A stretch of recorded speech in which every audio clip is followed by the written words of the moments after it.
Rolando.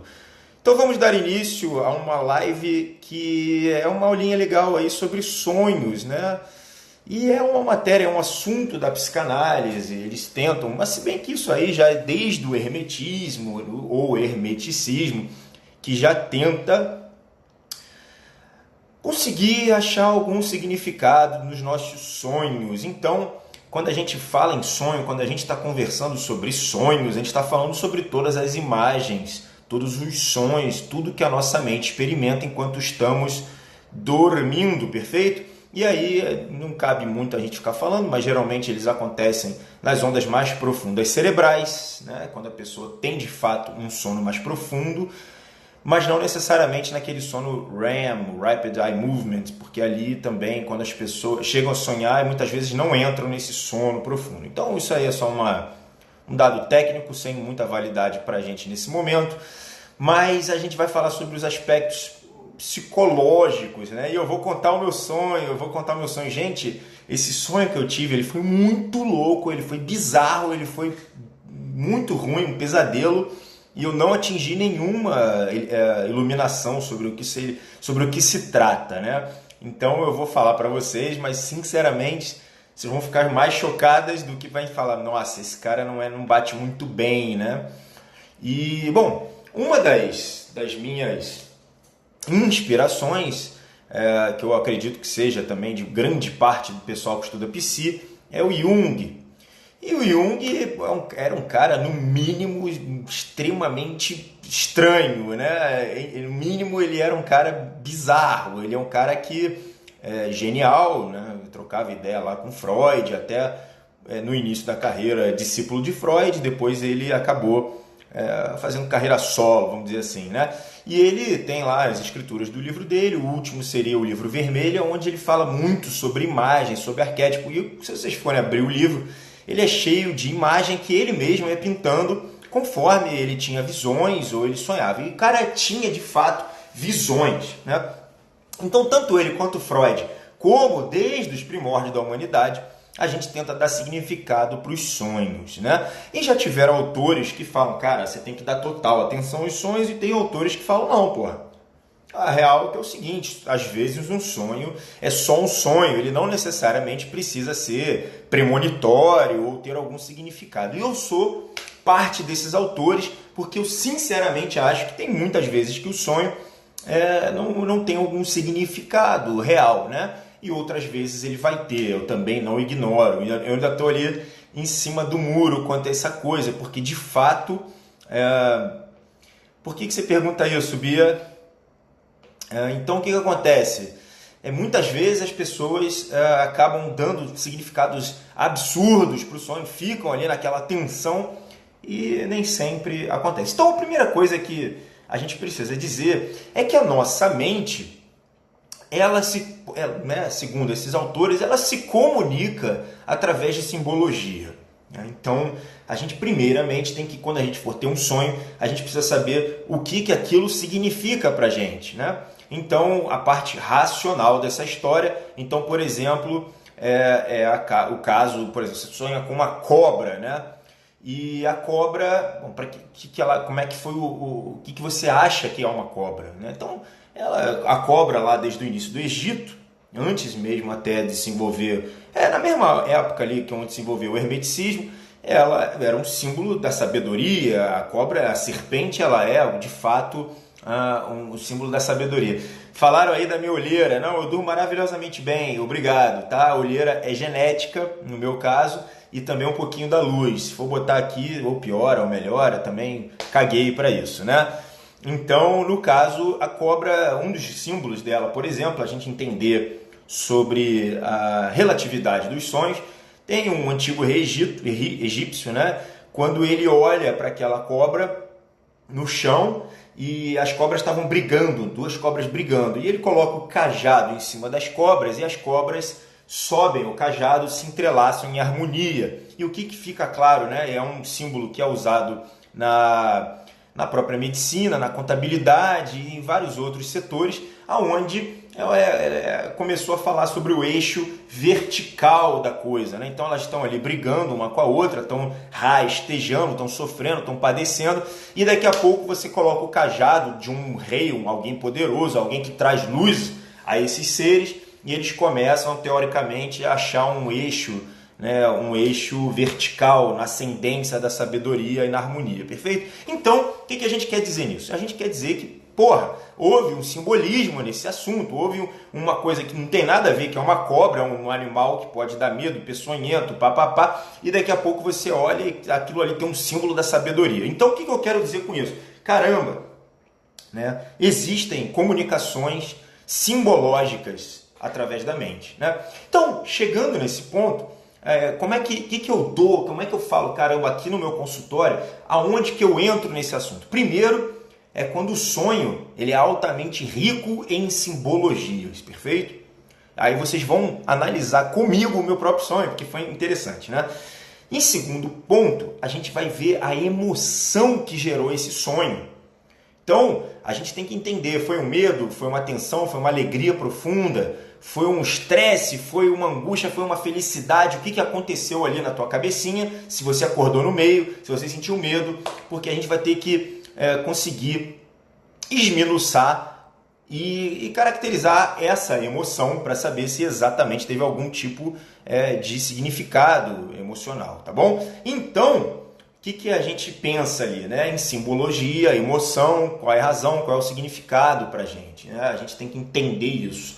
E a simbologia, ela, enfim, né, é complicada, a gente passa uma vida inteira, de vez em quando até jogo algumas imagens simbológicas aqui no meu Instagram, e é engraçado porque as pessoas, elas escrevem cada coisa assim que são completamente dicotômicas, são coisas assim que a gente fica, meu Deus, mas como é que chegou nessa conclusão? Ou às vezes a gente coloca, sei lá, um lobo, aí a pessoa fala, meu Deus, força, liberdade, a outra, tô em pânico aqui, né? Então a gente vê como é que a mente ela se comporta de uma forma diferente, ela interpreta, ela tem diferentes interpretações. Mas o que você precisa entender é que dentro dessa premissa existem comunicações do seu inconsciente para o seu consciente. E aí entra um ponto interessante, porque muitas pessoas elas fazem ao contrário. Tem gente que caga para essa história toda e tem gente que fala que é o seguinte, não, olha, toda a chave da minha vida jaz nos meus sonhos. O que eles fazem? Essas pessoas começam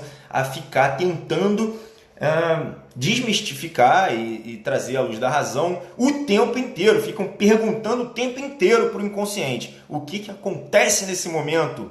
A impressão. Isso é uma teoria do Jung, que ele fala exatamente, olha, acontece ao contrário. O seu consciente fica cada vez mais entroncado, mais complexo, mandando mensagens mais dicotômicas, ou seja, parece que o inconsciente passa a te sacanear conforme você exige muito dele. Então, teoricamente, para ele tem que acontecer naturalmente, né?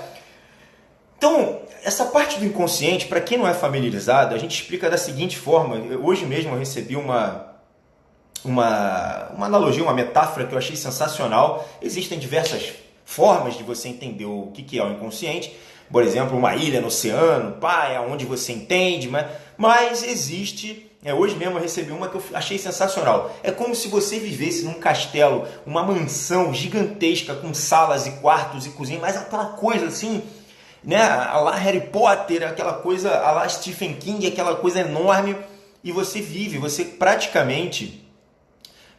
apenas um quarto, né? A vida inteira você está naquele quartinho, né? E aquele quartinho você domina, aquele quartinho você conhece, é aquela coisinha ali que você tem a luz, você sabe cada cômodo, cada parede ali, mas o resto da casa, obviamente, você não só desconhece, como você tem medo, porque aquela coisa é gigante, você não sabe o que tem do outro lado, você não sabe se outras pessoas habitam ali, você não sabe se existem monstros, eles são escuros, né? Ou seja, não tem conhecimento, a luz do desconhecimento, né? Você não sabe, e isso gera um medo em você.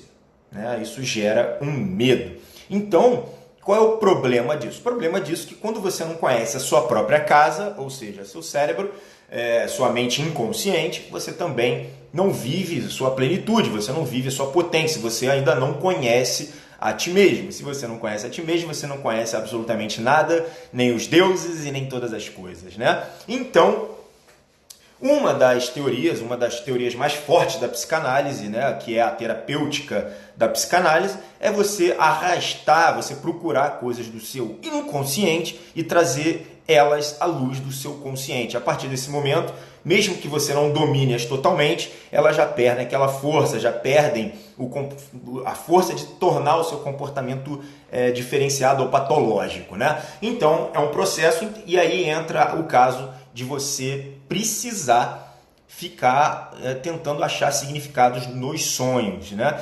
E para isso, como eu falei no início da live, não adianta você ficar procurando isso no Google, tá? Você não vai ver isso no Google. Por quê? Porque você no Google vai ver a interpretação de uma outra pessoa. Isso é algo que você vai precisar fazer sozinho ou com o seu terapeuta, sendo que o terapeuta nesse momento é neutro. Então a gente consegue ver pelo menos o quanto que aquela pessoa tem de discernimento da vida para ela entender, para a gente começar a caracterizar o quanto que ela tem de conhecimento sobre simbologia, né? E aí, falando agora sobre o meu sonho, né? Sobre o meu sonho, já falou agora então, principalmente, né? Vamos fazer só um resumo, né? A suma dessa live. A gente falou que sim, podem ter sentidos, podem ter mensagens secretas. É comum que o sonho ele traga símbolos, ou seja, ele aparece através de simbologia, né? Então, por exemplo, um gato não necessariamente é um gato, tem mais a ver com a sua furtividade, tem mais a ver com a parte do feminino, né? Tem a parte daquele silêncio. Então a gente tem que entender parte por parte sobre quais são os símbolos que nossa mente conhece, né? A segunda coisa que eu dou muito, eu já falei o que significa para você, qual é o sentimento que você teve nesse sonho, e também, aí sim, tem um que chega até a me preocupar, que é o sonho repetitivo, perfeito? A gente até viu isso no filme, no livro, tem os dois, eu acabei vendo o filme e lendo o livro, que é Quando Nietzsche Chorou, aonde é uma interpretação lá do Irving Yalom, aonde ele falava dos sonhos do Nietzsche, e é um diálogo fictício entre Nietzsche e eu não lembro o nome do outro personagem. Eu não lembro o nome, desculpa, não vou lembrar, daqui a pouco eu lembro. E aí, nesse diálogo fictício, eles começam a psicanálise. Foi ali que começou o desenvolvimento da psicanálise em si, que é a cura através da fala, a cura através da dialética, né? Então, bem interessante, ele caía o tempo inteiro, né? Ele caía e ele ficava caindo. Era esse o sonho dele, e aí ele acordava em pânico. E aí foram destrinchando, mostrando que ele tinha um medo da morte. E logo depois do medo da morte, descobriram que ele tinha um medo, era mesmo uma carência afetiva, um medo de se desenvolver com outra pessoa, um medo ligado enfim, a própria carência dele, né? Ele tinha medo de se machucar e acabava que não se desenvolvia, e tinha esse medo da morte que era ligado àquela queda. Então começou tudo se expressando através da queda. Então, no final, a gente vê que os sonhos repetitivos, esses querem ainda mais, eles têm uma ideia clara do que está acontecendo na sua vida, né? Os sonhos repetitivos, eles são algo que a gente precisa dar total atenção. Nesses aí, você precisa entender que há algo, né? Então, por exemplo, um sonho que a pessoa tem a boca tapada ou a boca cheia de alguma coisa, né? A gente vê que essa pessoa tem uma dificuldade de se expor, que ela tem muito para falar e não consegue, ela pode ter uma atitude submissa perante ao mundo, né?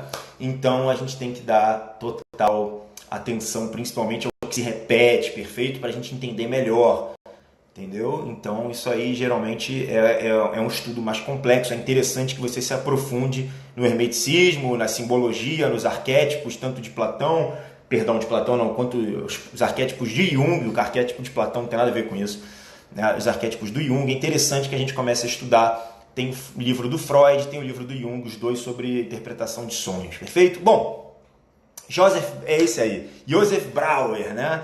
Exatamente, obrigado, Helsica, por ter me trazido à luz da minha memória. Bom, O meu sonho ele foi muito louco, não cabe aqui, eu não sei o significado, mas a gente poderia até, para quem tiver aí interessado, para quem souber alguma coisa, a gente pode até interpretar junto isso, né? Porque realmente é muito louco. E foi o seguinte, eu tenho estudado muito filosofia oriental, estudo bastante a parte de Buda, Confúcio, eu estudo hinduísmo, eu estou sempre ali na área ali do Tibete, dos conhecimentos ali antigos, são um pouquinho... eles são antes mesmo, são pré-temporâneos ali da parte da filosofia ocidental, antes mesmo do Aristóteles, antes de Platão e antes até mesmo de Sócrates, né? Um pouquinho antes, na maioria das vezes, tirando Confúcio, né? Então, eu tenho estudado isso, eu não sei se é por isso, mas eu estava em uma civilização, eu estava num ritual, um ritual oriental, eram pessoas orientais, né? Eram pessoas orientais, aonde devia ter cerca de 20 pessoas ou 30, né, comigo, e eu era nitidamente o Bruno, estava ali, não era nenhuma outra pessoa, estava vestido até de civilização ocidental, aonde existia como se fosse um canal, uma piscina vertical longa, quase como se fosse um rio, mas não era um rio, era fundo, tudo artificial, com mais ou menos ali uns 150 a 200 metros de distância ali. E esse povo estava tentando me explicar, principalmente tinha um cara bem alto, bem forte, devia ter uns 2 metros de altura, meio gordo, assim, meio parrudo, né?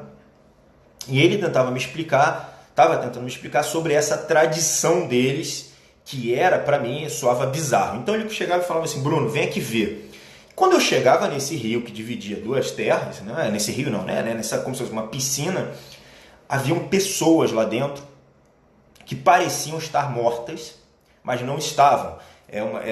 Elas estavam, depois ele me explicou, inconscientes, né? Elas estavam simplesmente fora de si, mas estavam vivas, como se fosse um palmito em conserva, né? Uma coisa bem... E aquilo já começou a gerar um terror, começou a gerar medo mesmo, né? E eu falei, puxa vida, que coisa bizarra, então essas pessoas estão vivas e estão inconscientes. E aí ele foi passando por essas pessoas, olhando, e ele falava, olha, essas pessoas estão vivas, e junto com outras pessoas que passavam olhando, para elas aquilo gerava um grande ânimo, era uma coisa meio feliz, meio alegre, como se fosse um ritual mesmo. E para mim eu estava em pânico, eu estava em pleno terror, principalmente quando eu comecei a ver figuras deformadas, principalmente em tamanho. Parece que aquela substância gerava aberrações, ou as pessoas começavam a ficar pequenas ou muito grandes, né? Então foi uma coisa bem bizarra. E aí no final eu fui passando por aquilo, eu já estava mal, nauseado e completamente em terror. Ele chegou e virou e falou, bom, essas pessoas, a gente agora... Tá aqui o seu pedaço de ferro, a gente vai bater nela, vai tirar uma delas, ela vai acordar, a gente vai bater nelas e depois cada um vai ter que comer, vai escolher, né, vai ter uma empatia espiritual e a gente vai ter que comer, de deglutir essa pessoa. Nesse momento, na hora que ele deu, eu falei, eita ferro, não dá, acordei em pânico, tá? Então, eu não consegui atingir, nem meus amigos psicólogos, a gente conseguiu atingir um simbolismo profundo nessa hora, né? Então eu não tenho nada a ver com oriental, a não ser os meus estudos, não tenho. Quando a gente pensa em rio, a gente pensa em divisão de vertentes, racional, emocional, ou a vida e a morte, alguma coisa que vai... eu até pensei no rio Aleteu, que é onde você, teoricamente, para os filósofos tibetanos, acho que é tibetano, hinduísta, foi mal, já é confusão. Quando você resolve nascer nas múltiplas vidas, quando você passa pelo rio Aleteu, né, você esquece todo o seu conhecimento prévio. É por isso que a gente não lembra, né? Você deixou o seu conhecimento antes do rio, teve que deixar no rio, e teoricamente você passa a sua vida buscando os seus conhecimentos prévios e desenvolvendo. Nesse caso, você praticou a aletheia, a busca do conhecimento anterior, né? Então a gente pensei nesse rio, pensei nisso, mas por que teriam pessoas, por que eu teria, estaria envolvido num ritual que não é da minha cultura, tendo que praticar algo que é completamente atroz para mim, né? Então, obviamente que isso foi uma coisa terrível para mim, né? E é engraçado, porque o Jung, ele desenvolvia verdadeiros livros em cima de cada sonhinho dele, né? Ele tinha algumas coisas bem interessantes, por exemplo, ele via uma imagem que ele nunca viu antes na vida. E aí ele buscava frequentar aquela cultura, sei lá, indiana ou africana, e ele chegava lá e via o que ele viu, o que ele sonhou antes. Isso para mim já é bizarro pra caramba. Como é que o cara viu antes de ter visto, como é que ele sonhou antes de ter visto efetivamente aquela imagem, né? Ou então ele também sonhou, por exemplo, com a Europa em chamas, e a bandeira da Alemanha, uma mancha vermelha saindo da Alemanha. Ela foi até contida na Suíça, ele era suíço, a Alemanha invadiu, durante a parte da Suíça teve uma contenção leve, e logo depois a mancha vermelha ela espalhou por toda a Europa. Isso foi antes da Segunda Guerra Mundial. Então, vamos pensar um pouco sobre isso. E nesse caso foi premonitório, né? E ele nem acreditou, mas ele escreveu isso tudo antes. Então, a gente tem que ficar bem alerta a esses sonhos. Quando a gente pensa em pessoas dormindo, pessoas que estavam inconscientes, são exatamente isso, pessoas que estão fora do acesso da consciência, né? Agora, deglutir pessoas, comer pessoas, no caso do ponto de vista da digestão mesmo, eu já não consigo imaginar. Então, se eu tivesse trazendo pessoas da esfera inconsciente, que estão profundas, elas são nesse momento vítimas, eu teria de trazer ela à luz oriental para passar por dentro de mim. Cacete, cara. Então por que isso ia gerar pânico, né? Por que isso ia gerar uma ojeriza, ia gerar um transtorno? Então, é muito louco. Eu tenho certeza que esse sonho foi altamente simbólico.